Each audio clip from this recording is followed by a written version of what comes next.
Salam alaikum, je suis Dr Rahmani, maître assistante à l'université Saad Dahlab Blida A, département des énergies renouvelables. Aujourd'hui, je vous invite à explorer un sujet crucial pour notre avenir, l'efficacité énergétique et la transition, en particulier dans le secteur des bâtiments.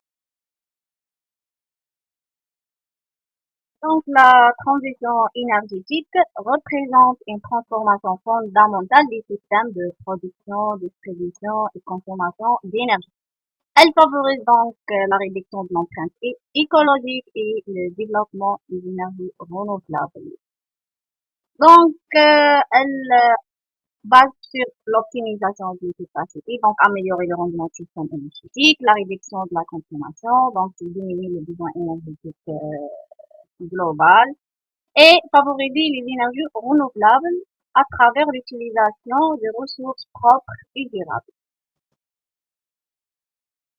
Donc, pour bien aborder ce sujet, il faut maîtriser quelques notions de base. Par exemple, l'étudiant doit maîtriser les principes fondamentaux en termes énergétiques. Il doit avoir des aptitudes à la lecture du plan et l'utilisation des outils techniques.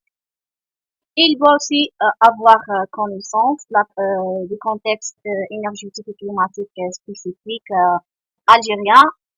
Donc, avant d'avoir accès à ce cours, l'étudiant doit faire une évaluation initiale. L'évaluation sera sous forme hybride, donc des exercices, des fichiers, des questions ouvertes pour valider les acquis préalables. Ce cours se divise en deux grands chapitres. Donc, le premier chapitre est l'efficacité énergétique et procédés thermiques dans le bâtiment. Le deuxième chapitre est consacré à l'étude des principaux paramètres énergétiques dans le bâtiment. Dans le premier chapitre qui est l'efficacité énergétique et procédés thermiques, nous allons identifier et expliquer les enjeux énergétiques et climatiques propres à l'Algérie, décrire la structure de la consommation énergétique du secteur du bâtiment, repérer les principaux gisements d'économie d'énergie dans le bâtiment et expliquer les notions de confort et de performance énergétique adaptées au contexte. C'est quoi l'efficacité énergétique? L'efficacité énergétique se définit comme le rapport entre l'énergie utile délivrée et l'énergie consommée. Son objectif principal est de réduire la consommation pour un même service rendu. Donc l'efficacité énergétique représente la capacité à utiliser moins d'énergie pour un service équivalent, constitue ainsi un pilier essentiel de la transition énergétique. Cette notion s'applique à tous les secteurs consommateurs d'énergie et constitue un levier majeur pour réduire l'empreinte carbone. L'efficacité énergétique a toujours un aspect actif. Donc, elle peut être abordée selon une approche globale ou par application spécifique. Elle comprend le suivi et analyse des consommations énergétiques, l'ajustement de la puissance des équipements selon les besoins, le contrôle automatisé des fenêtres et des ouvertures, l'optimisation système chauffage, ventilation et climatisation, ce qu'on appelle la régulation, la gestion de l'éclairage à travers l'installation de systèmes intelligents adaptés à l'usage et la gestion technique centralisée du bâtiment. Donc, ces actions permettent d'ajuster la consommation selon les besoins réels et d'optimiser le fonctionnement global du bâtiment. Maintenant, passons à la performance thermique des bâtiments. Donc, la performance thermique des bâtiments dépend de plusieurs facteurs. Le confort, donc chauffage, climatisation, éclairage adapté aux besoins des occupants. La qualité de l'air, donc on doit maintenir une qualité d'air intérieur optimale pour la santé des occupants. Et elle dépend aussi de la consommation annuelle rapportée à la surface chauffée ou bien climatisée, ce qu'on appelle l'indicateur clé de performance ou bien l'indice de dépense énergétique et bio.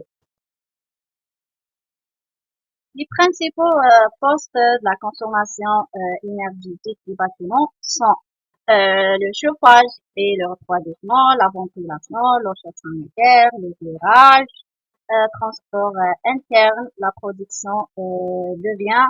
Ces deux derniers sont pour quelques bâtiments. Donc, la consommation, elle est influencée par la conception architecturale, la gestion de système énergétique, le comportement des usagers, les conditions climatiques locales et la qualité de l'isolation. À la fin de ce chapitre, il y aura des exercices et des applications, donc des QCM exercices fondamentaux, des études de cas et des exercices techniques, donc des travaux pratiques sur les systèmes passifs et actifs. Le deuxième chapitre qui est principaux paramètres énergétiques dans le bâtiment aborde l'analyse du site et de l'environnement pour une conception climatique, la conception d'enveloppes de bâtiments adaptés au climat algérien, l'optimisation de l'orientation, la ventilation naturelle et les dispositions des espaces, l'utilisation d'outils de simulation et aussi la proposition des projets bioclimatiques adaptés à une région algérienne. Le confort thermique est un paramètre très essentiel pour la conception des bâtiments. Donc, il se définit comme l'état de satisfaction du corps humain vis-à-vis de l'environnement thermique. Il repose sur l'équilibre thermique du corps humain qui maintient une température corporelle constante. Donc, l'estimation ou bien la quantification du confort thermique se fait à travers des bilans. On a plusieurs types de bilans. Donc, on a un bilan positif, on a un bilan nul et on a un bilan négatif. Donc, les paramètres influençant le confort sont la température ambiante, l'humidité relative, la vitesse de l'air et bien sûr l'isolation thermique.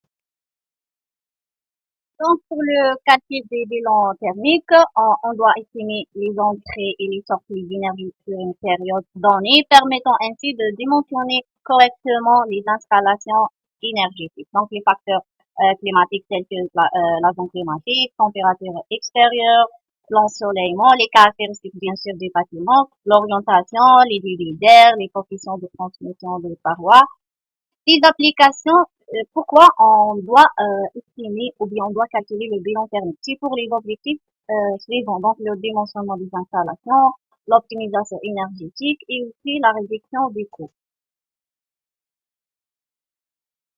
Pour les labels énergétiques et audits,